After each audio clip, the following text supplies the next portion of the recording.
The lights on the bridge of the horizon blinked red. Captain Ethan Powell gripped the arms of his command chair as the ship shuddered around him. "Status report," he said, his voice calm despite the chaos. "Unknown vessels approaching, sir," replied Sam, the young officer at the sensor station. His fingers moved quickly across the screen. "They're not in our database." Dr. Lily Vaughn looked up from her science station, her eyes wide. "Captain, those energy readings. I've never seen anything like them." The Horizon wasn't supposed to find anything unusual. Their mission was simple: map the unexplored Cygnus X region at the edge of human space. No one had ventured this far because of strange energy storms that damaged ship systems. Dr. Vaughn had believed these were natural events. She was wrong.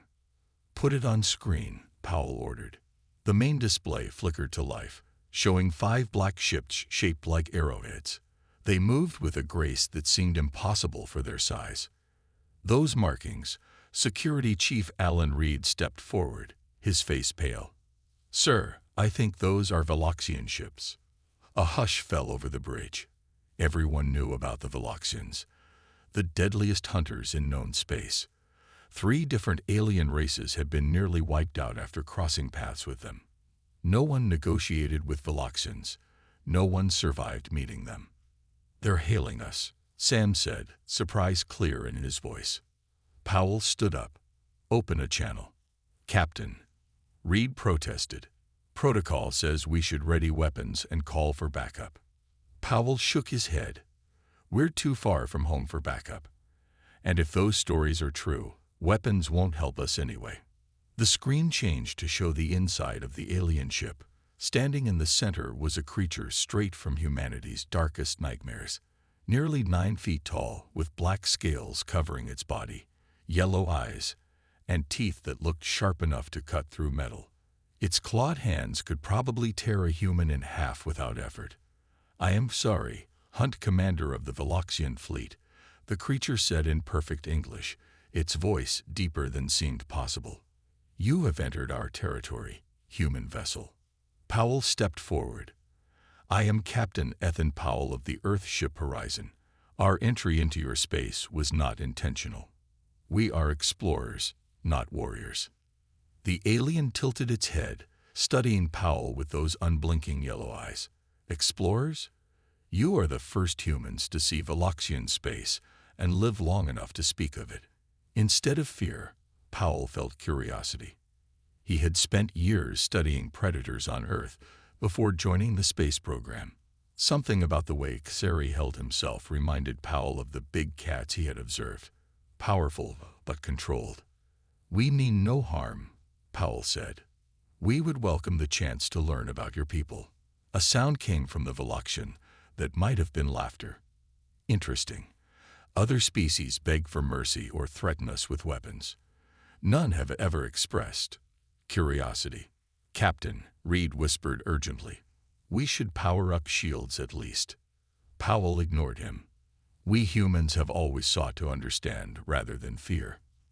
"Then understand this, human." Xeri leaned closer to the screen. "I request permission to board your vessel with a small team. If you refuse, we will consider it a hostile action." The bridge erupted in whispered protests. "Board the ship. Let the galaxy's most feared predators walk among them." It was suicide. Powell silenced them with a raised hand. He studied the Veloxian's posture, its eyes, the way it held its claws. Everything he knew about predator behavior told him this wasn't a threat display. This was something else. "Permission granted, Commander Xeri. We'll prepare a welcoming party." As the screen went dark, his crew stared at him in stunned silence. "Captain," Dr. Vaughn finally said, "you may have just changed history, or doomed us all." Powell smiled slightly. Sometimes the bravest thing isn't fighting the monster. Sometimes it's inviting it in for a talk. The docking bay of the Horizon felt too small when the Veloxian shuttle landed. Captain Powell stood with Dr. Vaughn and Security Chief Reed, waiting as the door of the alien craft slid open with a soft hiss. Xeri ducked to exit the shuttle. In person, The Veloxian commander was even more impressive than on screen. His black scales caught the light as he moved, and muscles rippled beneath them. Behind him came two more Veloxians, each carrying what looked like ceremonial spears. Reed's hand moved to his weapon, but Powell placed a gentle hand on his arm. "Easy, Chief. Welcome aboard the Horizon," Powell said, stepping forward with his hand extended in the human greeting gesture. Sari looked at the offered hand, then slowly extended his own clawed one. His grip was firm but controlled, as if he knew exactly how much pressure would harm a human and was careful to use less. "Your courage is noted, Captain Powell," Sari said. "Most species would not allow us this close." "Most species only know you through stories," Powell replied. "We prefer to learn through experience." Dr. Vaughn stepped forward, her scientific curiosity overcoming her fear. "Commander Xari, I'm Dr. Lily Vaughn, head of our science team. With your permission, I'd love to learn more about Veloxian physiology." Xari's yellow eyes studied her with interest. "A knowledge seeker. We have those among our kind as well." He made a sharp clicking sound, and one of his companions stepped forward, carrying a small device. "This contains basic information about our biology." A gesture of good faith. Powell smiled. This was going better than anyone could have expected. "I've arranged a tour of our ship," he said, "unless there's something specific you'd like to see first." "Your control center," Sari said immediately. "We are curious how humans navigate the stars." Reed tensed again. Bringing these predators to the bridge seemed dangerous, but Powell nodded in agreement. As they walked through the corridors of the ship, crew members pressed themselves against walls, staring with a mixture of fear and wonder at the Veloxians. Powell noticed how Xari kept his posture relaxed, his claws held away from his body, non-threatening. On the bridge, Xari studied the human technology with obvious interest. "Primitive compared to ours," he said, "but creative in its design." Instead of being offended, Powell laughed. "We're young as a spacefaring species. We have much to learn." "That willingness to admit weakness," Xari said, turning to face him, "is not common among the species we encounter." Dr. Vaughn, who had been scanning the Veloxians with a small device, looked up in surprise. "Most species you meet are afraid of you. Fear makes people hide weakness. Fear leads to misunderstanding," Xari said. "Misunderstanding leads to conflict." Powell noticed something unexpected in the Veloxian's voice: regret. "Perhaps that's why we've never had a peaceful meeting with another species before," Xari continued. "They see our teeth and claws and assume we want only to hunt them." "And do you?" Powell asked directly. The bridge fell silent. Even the Veloxian guard seemed surprised by the blunt question. Xari made a rumbling sound that might have been a laugh. "We hunt to survive, Captain. We fight to protect. But we do not kill without purpose." He gestured to the stars visible through the view screen. "There is enough space among the stars for all, is there not?" Powell nodded slowly. "I've always thought so." Later, in the ship's meeting room, Powell sat across from Xari. The rest of both crews had been dismissed. "Your reputation across the galaxy is one of merciless killers," Powell said. "Yet that doesn't match what I'm seeing." Xari's scaled face was hard to read, but his eyes seemed to dim slightly. "It is easier to be feared than understood, Captain. For centuries, that fear protected us. And now I meet a human who does not fear me, and I wonder if there might be another way." Xari leaned forward. "Tell me, do humans have predators on your world?" Powell smiled. "We were once prey, Commander. We know what it's like to be hunted. But we also learned to live alongside our predators, to understand them." "Then perhaps," Xari said, "you might be the first species who can truly understand us." "This is insane," Security Chief Reed said, pacing the small meeting room. "You can't seriously be considering this." Captain Powell looked around at his senior staff. They had been arguing for the past hour since Xari had extended his invitation. "It's a ceremonial hunt on their home world," Powell said calmly. No human has ever set foot on Velox Prime. Think of what we could learn. Dr. Vaughn nodded excitedly. The scientific value alone is incredible. Their ecosystem, their culture, their teeth. Reed interrupted. Don't forget those. This is clearly a trap. 3 weeks had passed since the Veloxians had first boarded the Horizon. In that time, relations had improved more than anyone could have expected. The Veloxians had shared star charts of regions unknown to humans. Dr. Vaughn had conducted peaceful biological studies, and Powell had spent many hours in conversation with Xari, learning about Veloxian history and culture. Now came the invitation that had shocked everyone. Powell and a small team were invited to join a ceremonial hunt on the Veloxian homeworld. What exactly would we be hunting? Asked No Chen, the ship's language expert. Powell activated a display screen showing a massive red-scaled creature. They called it the Crimson Behemoth. It's about the size of our shuttle, with natural armor that can resist energy weapons. Reed groaned. So we'll be hunting a tank-sized monster with the galaxy's deadliest predators. Perfect. I'm going, Powell said, ending the discussion. Dr. Vaughn and Lieutenant Chen will accompany me. The rest of you will remain on the ship. 2 days later, Powell stood on the surface of Velox Prime, breathing air no human had ever breathed before. The sky above was deep purple, with 2 small moons visible even in daylight. Around him, a dozen Veloxian hunters prepared their weapons and supplies. Xari approached, carrying what looked like a spear made of dark metal. For you, he said, offering it to Powell. It is traditional for a hunt brother to gift a weapon. Powell took the spear, surprised by its perfect balance. Hunt brother. You are the first non-Veloxian to join our sacred hunt, Xari explained. It makes you special among our kind. The hunting party moved out at dawn the next day, tracking the behemoth through rocky canyons and dense forests with strange blue leaves. Dr. Vaughn collected samples of everything she could, while Chen recorded the hunting songs the Veloxians sang as they traveled. On the 3rd day, disaster struck. As they crossed a narrow mountain pass, the ground beneath them shook. Rocks crashed down, separating Powell from the others. When the dust cleared, Powell found himself alone on one side of a massive rockslide. He could hear the Veloxians calling to him from the other side. I'm alive, he shouted. I'll try to find a way around. Be careful, Xari's voice came back. Stay where you are. We will come to you. But Powell's survival training kicked in. He needed to find water and shelter before nightfall. As he made his way down the rocky slope, he noticed massive footprints in the soft ground. The behemoth had passed this way recently. Instead of fear, Powell felt a surge of excitement.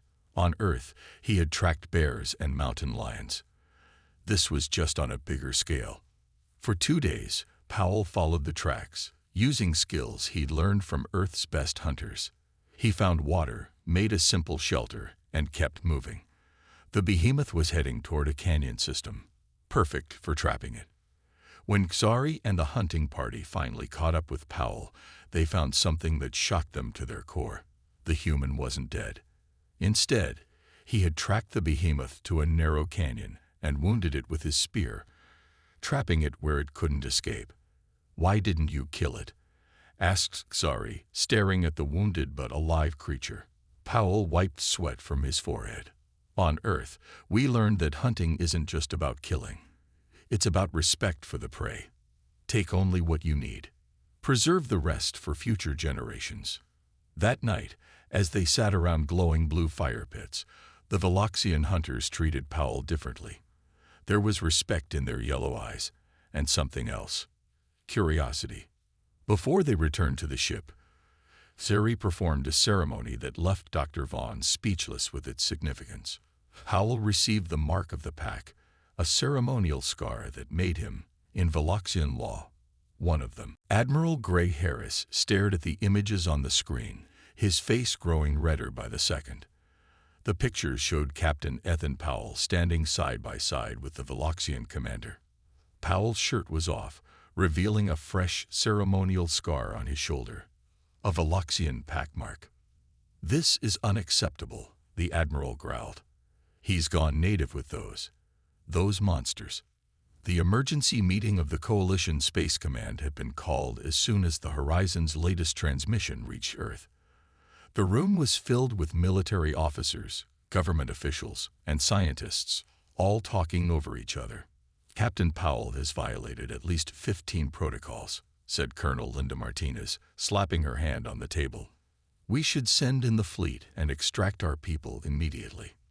Dr. Ben Foster, the Coalition's leading xenobiologist, shook his head. "You're missing the point. Powell has achieved what we thought was impossible: peaceful contact with the Veloxians.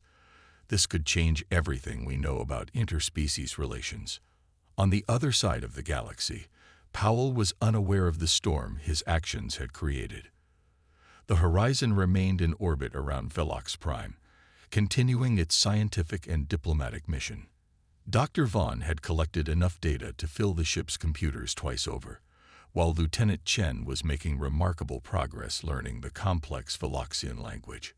"Your Coalition leaders must be very upset with you," Terry said as he and Powell walked through a Veloxian garden filled with strange, carnivorous plants. "Your kind has always feared ours." Powell smiled. "They'll adapt. Humans are good at changing our minds when presented with new information." "Not all Veloxians are happy either," Terry admitted. "Some of the older hunt leaders think I should have killed you on sight." "Why didn't you?" Powell asked, a question he had wondered about since their first meeting. Sari's yellow eyes looked up at the stars. "We have been alone for too long. Feared, but alone. I thought, perhaps there could be another way." Back on Earth, Powell's younger brother Pete was defending him on the news networks. "My brother has always understood predators better than most people," he told the reporters crowding around his home. "When we were kids, he once walked right up to a wounded wolf everyone else was afraid to approach. He's got this way about him." Meanwhile, other alien species were reacting to the news with shock and suspicion. The Norvans, a peaceful species who had lost colonies to Veloxian raids, sent an urgent message to Earth demanding explanations. The Zith Empire, longtime enemies of the Veloxians, began moving warships to their borders, fearing the human-Veloxian alliance.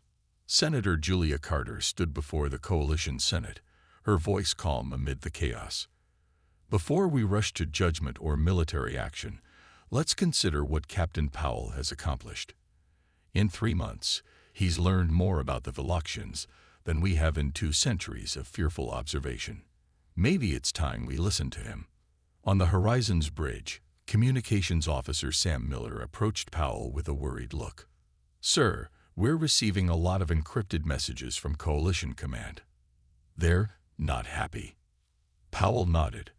"I expected that. Send them all the scientific data Dr. Vaughn has collected. Send them the cultural information Lieutenant Chen has compiled. And send them the trade proposals Sari has offered." "Do you think it will help?" Miller asked. "Facts are the best weapon against fear," Powell replied. "And humans need to understand that the Veloxians aren't what we thought." Later that night, as Powell recorded his personal log, he spoke words that would eventually become famous throughout human space. "The greatest danger in the universe isn't meeting a predator species. It's assuming we know what they want without bothering to ask them." Unknown to Powell, his log was being watched by millions back home, secretly shared by those who believed in his mission. And across the galaxy, species who had always feared the Veloxians began to wonder if they had been wrong all along. Dr. Lily Vaughn couldn't believe what she was seeing. The ancient Veloxian text scrolled across her screen, translated by the ship's computer, with help from Lieutenant Chen's growing language database.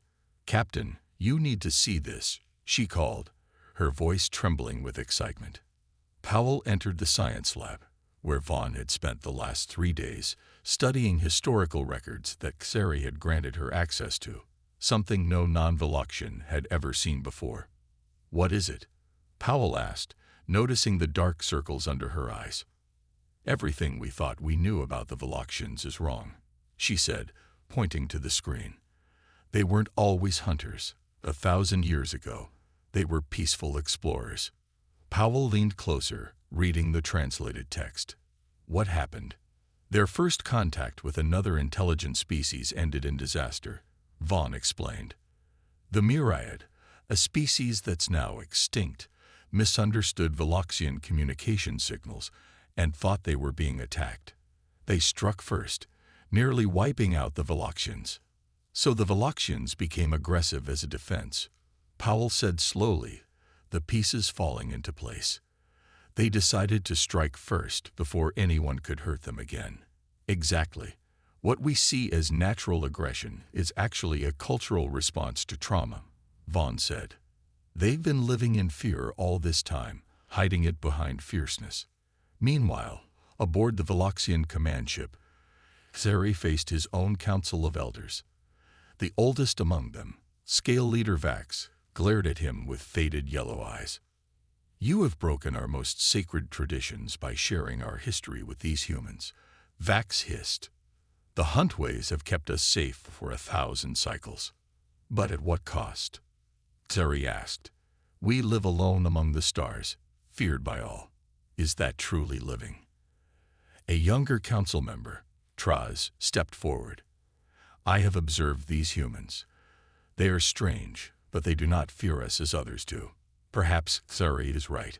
The council chamber erupted in argument, divided between tradition and change. Back on the horizon, Powell called a meeting with his senior staff to share Dr. Vaughn's discovery.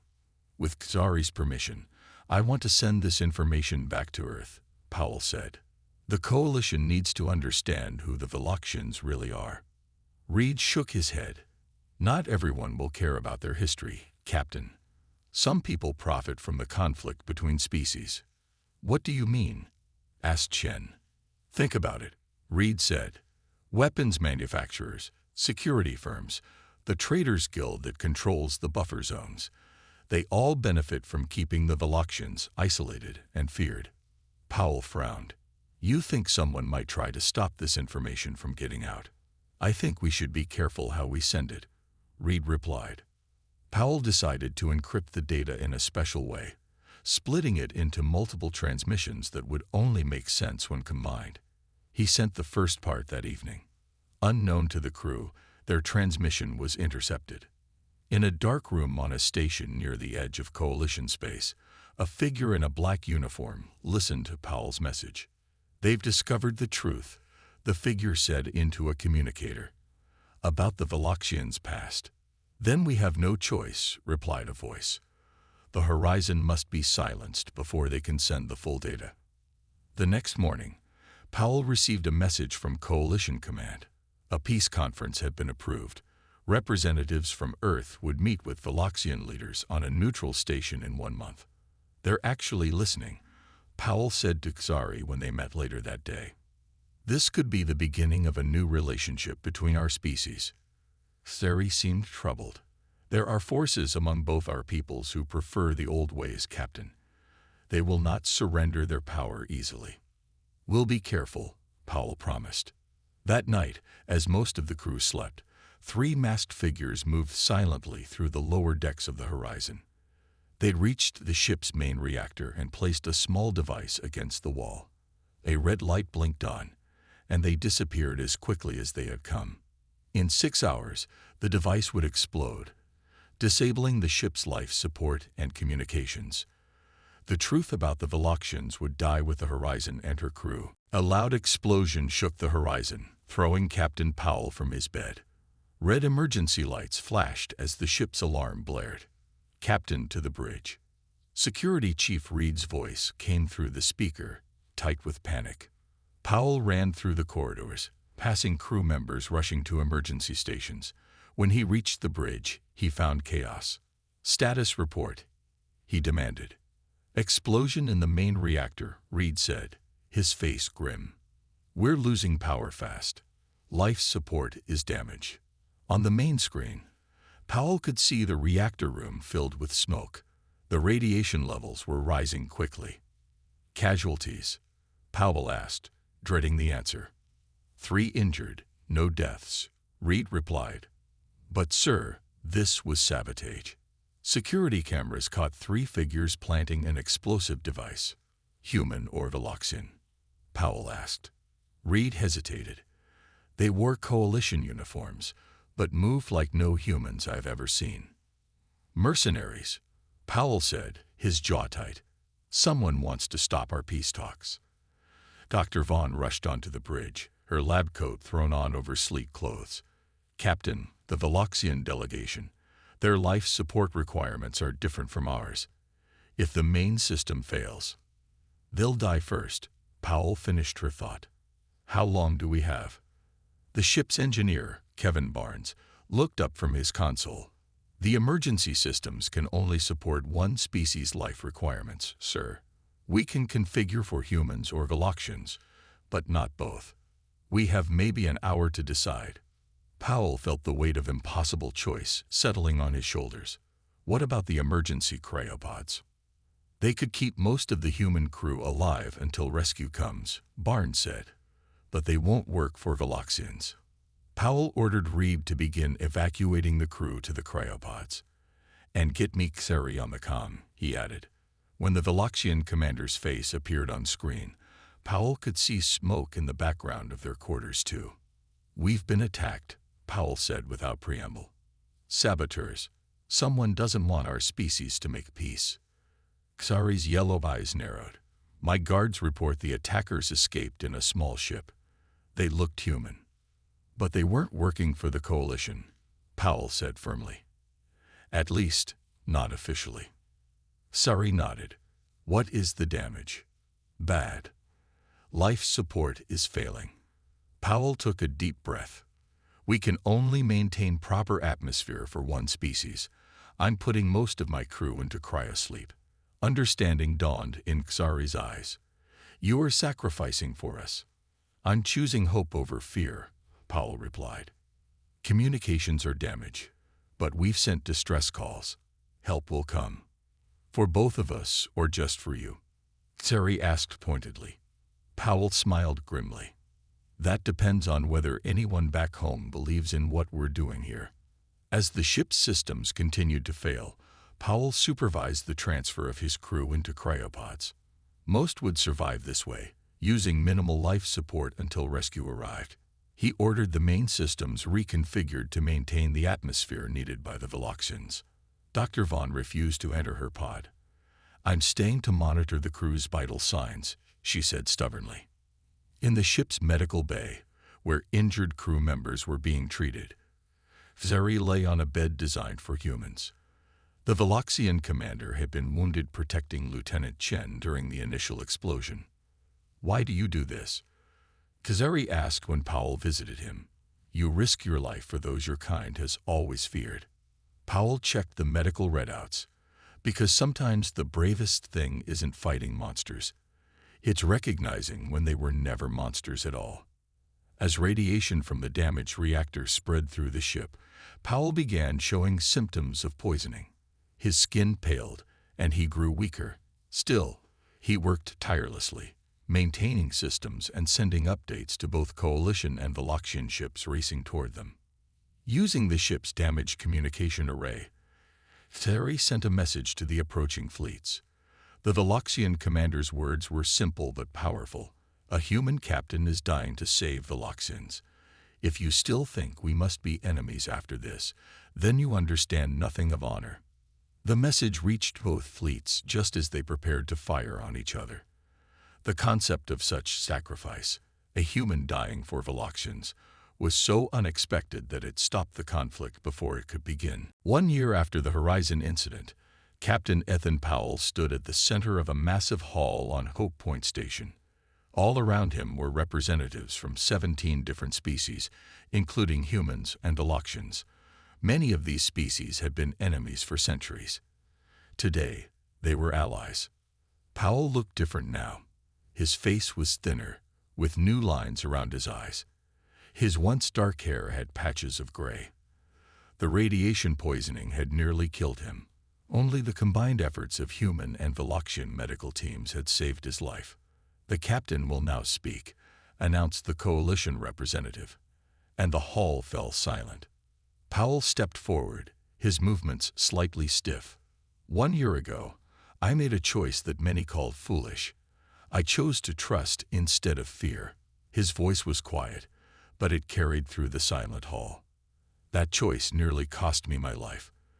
But it saved something more important, our future. He gestured to where Xeri stood nearby. The Veloxian commander, now promoted to High Commander of all Veloxian forces, nodded respectfully.